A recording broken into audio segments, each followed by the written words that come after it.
Vous êtes en direct des Mondiques Télévision, mesdames et messieurs, merci si vous nous rejoignez. Bienvenue dans cette grande édition du journal. Tout de suite, les titres.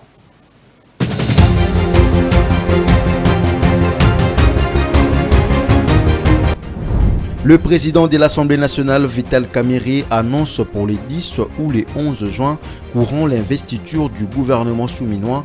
Il a fait cette annonce lundi 3 juin à l'issue de son aparté avec le chef de l'État Félix Tshisekedi à la Cité de l'Union africaine à Kinshasa. Les adeptes du Bundu Dia Mayala, parti politique de Némouanda Ntiemi, réfutent toute implication de cette formation politique dans la tentative du coup d'État du 19 mai 2024 à Kinshasa, comme le démontrent certaines vidéos qui circulent dans les réseaux sociaux. Dans une déclaration rendue publique ce mardi 4 juin, cette formation réitère son soutien au chef de l'État Félix Tshisekedi. Les léopards de la RDC ont quitté Rabat ce mardi 4 juin 2024 pour Dakar, où ils seront reçus par les Lions de la Teranga du Sénégal dans 2 jours en match comptant pour la 3e journée des éliminatoires de la Coupe du Monde 2026. Avant de s'envoler pour le pays de Léopold Sédar Senghor, la sélection congolaise a effectué une dernière séance d'entraînement dans la matinée de ce mardi. Tous les 25 fauves convoqués par Sébastien Desabre ont pris part à cet exercice.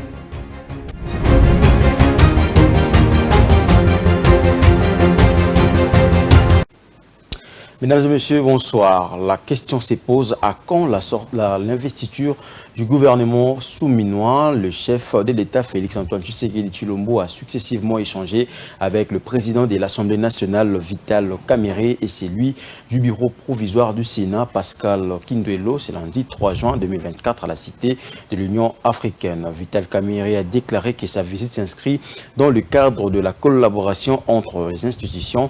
Il a soutenu que la Chambre basse du Parlement est prête pour l'investiture du gouvernement souminois et que la province du Maniema sera bien représentée dans la composition de l'exécutif. Regardez.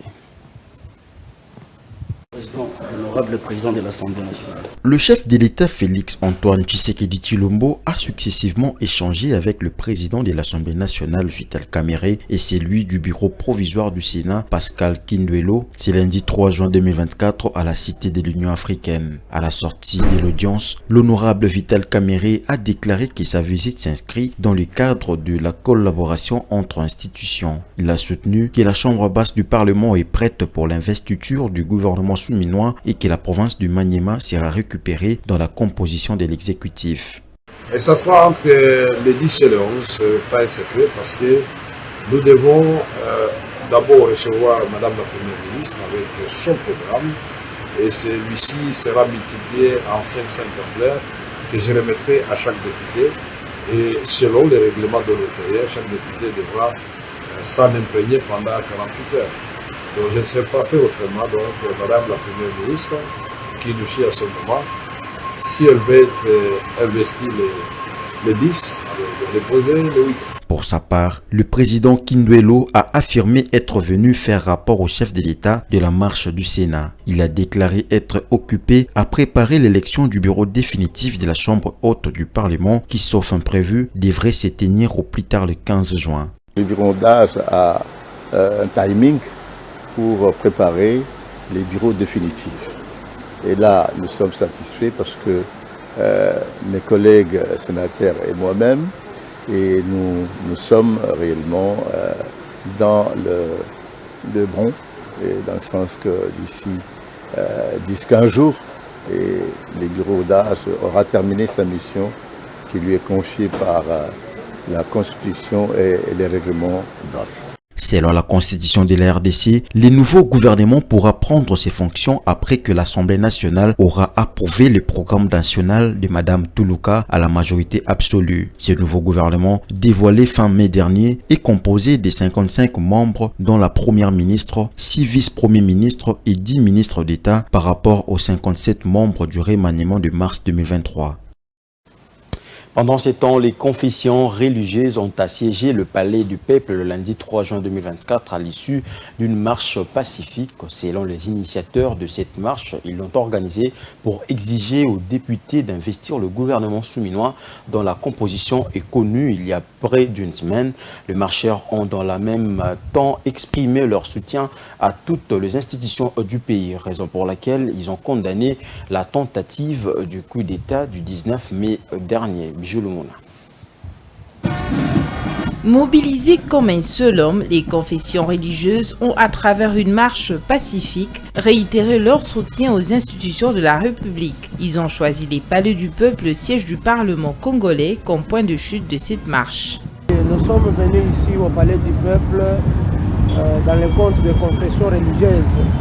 L'Église au Congo était rassemblée, réunie derrière le chef de l'État pour soutenir les institutions de notre pays. Dans leur diversité, ces différentes communautés religieuses ont décidé de monter au créneau pour fustiger toute forme de tentative de déstabilisation du pays par les étrangers. Nous, l'Église de Réveil au Congo, ensemble avec d'autres églises, nous sommes levés et nous sommes sortis aujourd'hui pour sanctionner ces genres des actions, ces genres des actes. La Bible dit « cherchez la paix dans le pays d'où vous vous retrouvez ». Alors parlons de la paix, nous voulons aussi la paix aux autorités que Dieu a établies dans notre nation. C'est à notre devoir, nous l'Église, de chercher la tranquillité pour les autorités et la paix, enfin de leur donner l'espace de fonctionner calmement pour relever les défis que les étrangers ou les voisins lancent contre les pays. Le Congo démocratique ne perdra aucune portion de ses terres, ont clamé les marcheurs attachés à l'intégrité territoriale de la République démocratique du Congo. Pour les chefs des confessions religieuses et leurs fidèles, les autorités congolaises ne peuvent rien faire sans intervention divine. Ils ont marché aussi pour implorer la bénédiction de l'Éternel sur le pays et les autorités qui les dirigent. Faisant le tour du palais du peuple, siège du Parlement congolais, les marcheurs ont réitéré leur condamnation de toute tentative de coup d'État. Prendre le pouvoir par la force est une violation de la Constitution. Pas plus tard qu'hier, il y a eu des événements au palais de la Nation. Et ces événements ne pouvaient pas nous laisser indifférents. Voilà pourquoi nous nous sommes déplacés en marche et ensemble pour marcher, faire une procession sacrée, et parce que nous croyons en Dieu. Nous croyons en Dieu, nous croyons que lorsque l'Église marche, c'est pour faire marcher les choses. Et nous avons marché pour soutenir les institutions, afin que les choses marchent en RDC. Parce que nous disons non, non à la violation des cadres institutionnels, non à la violation de la Constitution, non au sang, non à la prise de pouvoir par d'autres voies que ce qui est reconnu dans la Constitution. Les confessions religieuses ont fait leur part. Reste que les élus du peuple qui sont à l'Assemblée nationale captent ce message et qu'ils investissent finalement le gouvernement souminois avant le 15 juin 2024, date de la clôture de la session de mars à la Chambre basse du Parlement. Restons toujours dans le même ordre d'idées. Près d'une semaine après la publication du gouvernement souminois en République démocratique du Congo, les Congolais attendent toujours son entrée en fonction qui sera rendue possible après investiture par l'Assemblée nationale. Les députés nationaux ont la charge d'auditionner la première ministre qui va présenter le programme de son gouvernement pour obtenir un vote en sa faveur. Selon les sources parlementaires, une frange des élus de la majorité au pouvoir menace de bloquer l'investiture de ces gouvernements. La population congolaise n'approuve pas cette manœuvre politicienne et appelle les députés nationaux à investir les gouvernements souminois sans tarder. Images et commentaires. Dans les rues de Kinshasa, la nouvelle selon laquelle une partie des députés de la majorité parlementaire refuse l'investiture du gouvernement de la première ministre Judith Suminwa est mal accueillie. Beaucoup dénoncent de manœuvres visant à retarder l'investiture du gouvernement pour des intérêts égoïstes de certains acteurs politiques véreux. Pour ce motocycliste quinois, c'est la pire distraction. Les députés qui ont l'intention d'amener les troubles, nous n'en avons pas besoin. Qu'ils arrêtent de nous distraire. Nous avons fait presque 6 mois depuis que le président assure son deuxième mandat jusqu'au milieu de l'année que le gouvernement a été mis en place. Plus le gouvernement souminois tarde à entrer en fonction, la population congolaise commence à perdre patience parce que la situation socio-économique du pays est intenable. Les Congolais espèrent avoir des réponses à leurs préoccupations grâce aux animateurs nouvellement nommés à la tête des différents ministères. Pour ces tenancières de gargote, le président de la République doit taper du poing sur la table pour pousser les députés à accélérer le processus d'investiture du gouvernement souminois. S'ils veulent partir, qu'ils partent. Est-ce que c'est seulement leurs familles qui ont le droit d'être heureuses? Nos enfants n'ont-ils pas étudié pour bien vivre? Il faut que Faché dise un mot qu'on perd de la nation. C'est ce qui reste chez le président, qu'on ne joue pas avec lui. Il est après tout le président de la République. Cette autre dame estime que les députés nationaux refusent d'investir le gouvernement parce qu'ils sont nantis et de ce fait font fi de la volonté du peuple.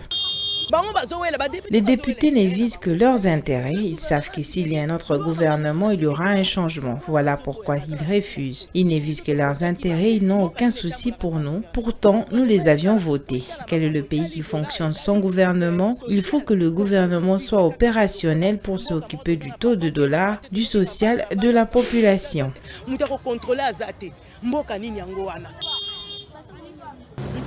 Les yeux des Congolais sont rivés sur l'Assemblée nationale où la première ministre Judith Suminwa doit dans les prochaines heures déposer son programme et attendre que les bureaux de la Chambre basse convoquent la plénière pour son audition. Les représentants du peuple sont invités à se dépasser pour privilégier l'intérêt supérieur de la nation afin de permettre à la nouvelle équipe gouvernementale de se mettre vite au travail pour répondre aux attentes de la population. Autre chose à présent, après plusieurs reports, la cérémonie des remises et reprises des diplômes d'excellence et de médailles aux députés provinciaux de la ville-province de Kinshasa pour leur bravoure à l'élection du gouverneur de Kinshasa a eu lieu au siège de l'Union pour la démocratie et le progrès social à Kinshasa, dans la commune des Limété. Les cadres et militants de l'UDPS ont été appelés à la discipline, appel fait par le secrétaire général de l'UDPS, Augustin Kabouya. Laetitia Moulalou pour plus de détails. Cette matinée politique a permis au secrétaire général de l'UDPS d'honorer les députés provinciaux de la ville de Kinshasa pour leur bravoure et le respect des consignes du parti pendant la bataille électorale pour le gouvernorat de la ville de Kinshasa. C'est dans ce cadre qu'un diplôme d'excellence et une médaille ont été décernés à ces élus qui n'ont pas cédé devant les sollicitations des mercenaires politiques. Une façon de les encourager à œuvrer pour les intérêts supérieurs de la ville, surtout à rester loyaux au président de la République, Félix-Antoine Tshisekedi. Le parti d'Étienne Tshisekedi Wamulumba, d'heureuse mémoire, a 75 députés nationaux, sans compter 75 députés des mosaïques. À l'élection sénatoriale, le parti cher à Félix-Antoine Tshisekedi a remporté 43 sièges sous la supervision d'Augustin Kabouya. Faisant d'une pierre deux coups, le numéro 1 de l'UDPS a adressé une sévère mise en garde à certains cadres qui cherchent à manipuler les jeunes pour déstabiliser le parti sous prétexte de manque de résultats probants. Augustin Kabouya a aussi présenté le nouveau gouverneur élu du Mai-Ndombe et tard dans la soirée, le sénateur s'est rendu à la résidence du pasteur Baruti Kasongo, décédé le 1er juin dernier au Canada, pour reconforter sa famille. Je l'ai annoncé dans le titre, le parti politique Bundu Diamayala, lors d'une déclaration politique le lundi 3 juin, refuté toute implication des adeptes de cette formation politique dans la tentative du coup d'État du 19 mai 2024 à Kinshasa, comme le démontrent certaines vidéos qui circulent dans les réseaux sociaux. Le parti politique BDM reste loyal au chef de l'État, Félix Tshisekedi, ainsi qu'à la famille politique de l'Union sacrée de la nation. Écoutez leur déclaration. Le 19 mai 2024. Faisant suite aux spéculations qui feraient état de la participation présumée de la Caisse de Bundu du Congo à la tentative de coup d'État du 19 mai 2024 à Kinshasa, après analyse des différentes vidéos y afférentes lancées sur les réseaux sociaux, ainsi que celles relatives à la descente du Conseil territorial de sécurité restreint de Luanda, conduite par Madame l'administrateur des territoires de Luanda au village Vimba, communément appelé APL, et après des investigations profondes au niveau interne de BDK, BDM, dans toute la province du Congo central, je m'en veux faire la déclaration suivante. C'est avec une grande indignation et désolation que nous avons appris la tentative de coup d'État orchestrée par l'organisation New Zaïre, dirigée par un certain Christian Malanga, venu de la diaspora congolaise d'Amérique, appuyé par des mercenaires blancs, entraînant certains compatriotes congolais en pleine connaissance de cause d'une part, et d'autre part, prise au piège par la ruse pour les autres. Nous, la grande communauté Bundudia Congo, dont la branche politique s'appelle Bundudia Mayala, BDM en sigle, conformément à nos statuts, notre règlement intérieur ainsi que notre projet de société, condamnons sans atermoiement cette tentative de prise de pouvoir par la force, qui en outre est contraire aux dispositions de l'article 64 de la Constitution de notre pays. Nous réfutons une quelconque implication de l'institution Bundudia Congo dans cet acte ignoble qui va à l'encontre des valeurs républicaines et ancestrales Congo que nous incarnons, dans ce sens que Bundudia Congo est une organisation culturelle Congo internationalisée, créée depuis 1986 par les très vénérables leaders charismatiques et clairvoyants Némo Ndanseni de réseau. Puisque nous sommes dans la province du Congo central, eh bien, restons-y. Les commissaires divisionnaires adjoints de la police nationale du Congo central, Israël Kantou Bakoulou, a tenu la traditionnelle causerie morale avec les unités de la police de sa juridiction. Il est revenu sur la mission de la police, le patriotisme, la discipline, sur toutes ses formes et l'éradication du banditisme urbain. C'était lors de la parade militaire du lundi 3 juin 2024 au stade d'Amar, dans la ville portuaire de Matadi. Regardez. C'est dans le souci de transformer l'image de la police du Congo central, aussi de les appeler au respect de principes du travail, en s'acquittant pleinement de leurs tâches, celle de garantir la sécurité de la population ainsi que de leurs biens, que le divisionnaire adjoint de la province du Congo central, Israël Kantou Bakoulou, se voit dans le devoir de prêcher l'essence des bonnes moralités, lesquelles constituent les éléments de base pour parler d'une police excellente, à savoir la discipline sous toutes ses formes, le patriotisme, l'éradication du banditisme. Puisque la province du Congo central est à ces jours confrontée devant un grand défi sécuritaire, elle est actuellement considérée comme un coin d'asile de bon nombre d'inciviques ayant fui la ville de Kinshasa.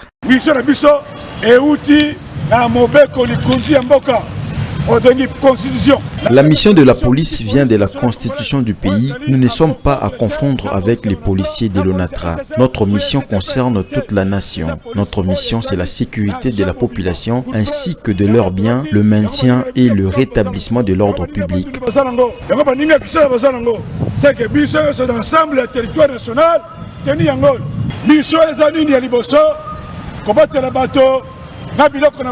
Posons-nous alors la question, si nous exécutons parfaitement notre mission étant police, combien de malfaiteurs avons-nous déjà dénoncés? Vous aviez fait combien de gardes? Le banditisme urbain refait surface, les Koulouna, alors que faisons-nous face à cette situation?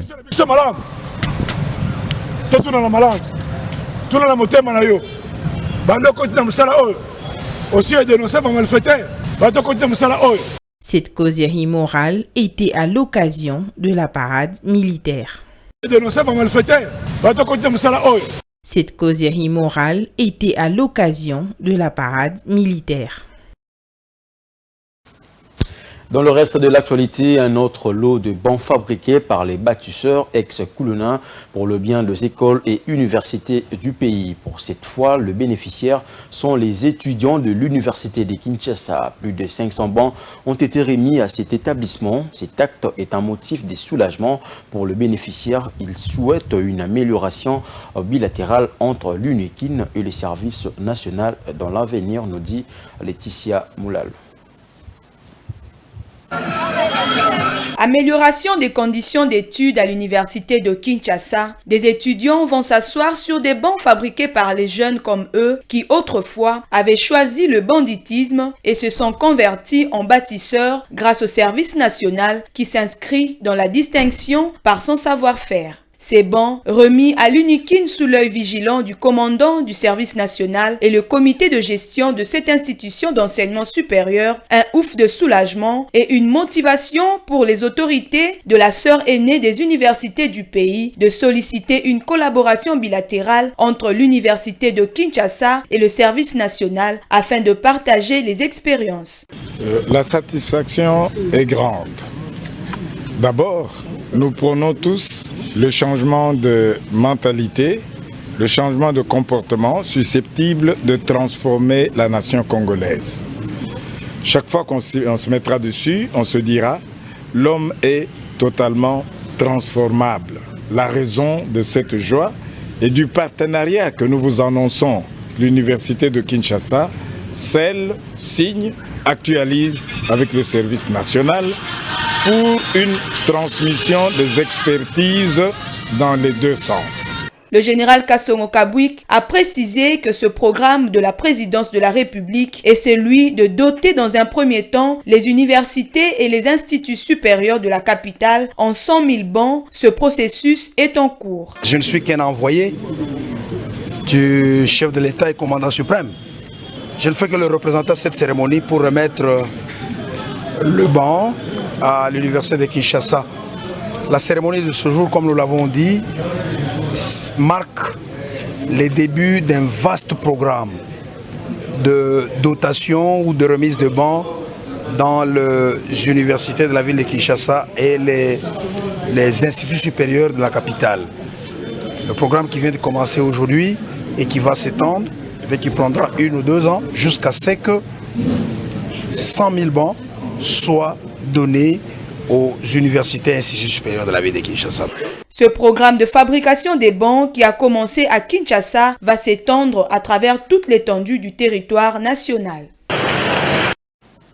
L'actualité suit aussi en dehors de nos frontières. Après sa défaite aux législatives du 20 mai dernier, le Congrès national africain ANC au pouvoir en Afrique du Sud a entamé des négociations à huis clos avec ses opposants politiques afin de commencer à discuter de la formation d'un gouvernement de coalition. Suivez.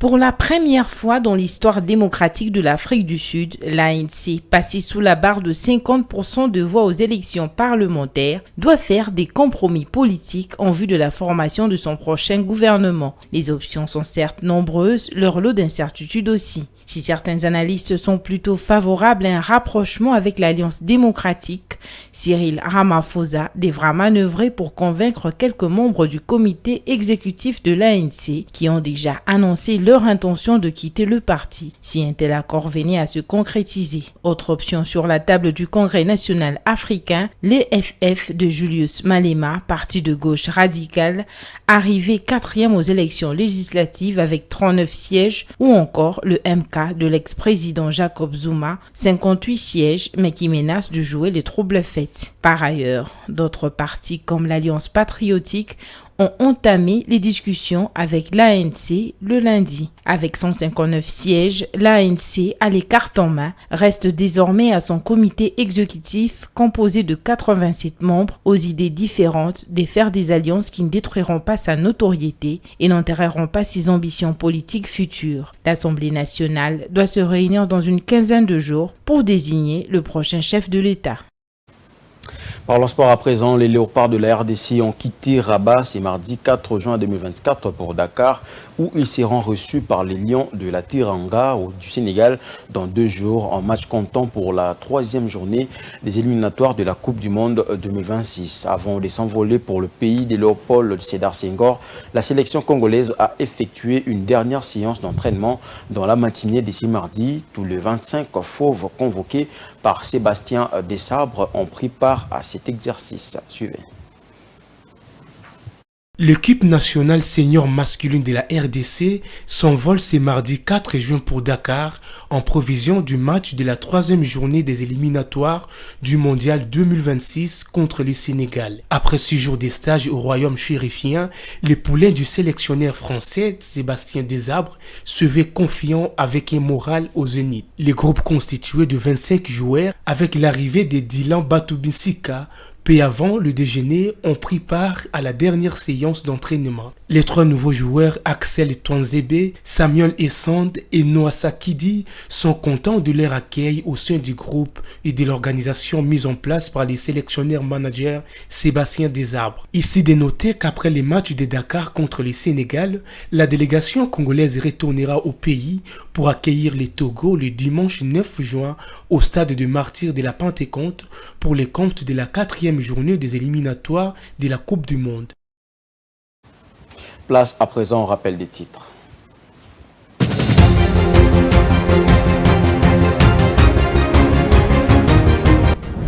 Le président de l'Assemblée nationale, Vital Kamerhe, annonce pour les 10 ou les 11 juin courant l'investiture du gouvernement souminois. Il a fait cette annonce lundi 3 juin à l'issue de son aparté avec le chef de l'État Félix Tshisekedi à la Cité de l'Union africaine à Kinshasa. Les adeptes du Bundu Diamayala, parti politique de Némouanda Ntiemi, réfutent toute implication de cette formation politique dans la tentative du coup d'État du 19 mai 2024 à Kinshasa, comme le démontrent certaines vidéos qui circulent dans les réseaux sociaux. Dans une déclaration rendue publique ce mardi 4 juin, cette formation réitère son soutien au chef de l'État Félix Tshisekedi. Les léopards de la RDC ont quitté Rabat ce mardi 4 juin 2024 pour Dakar, où ils seront reçus par les Lions de la Teranga du Sénégal dans 2 jours en match comptant pour la 3e journée des éliminatoires de la Coupe du Monde 2026. Avant de s'envoler pour le pays de Léopold Sédar Senghor, la sélection congolaise a effectué une dernière séance d'entraînement dans la matinée de ce mardi. Tous les 25 fauves convoqués par Sébastien Desarbres ont pris part à cet exercice.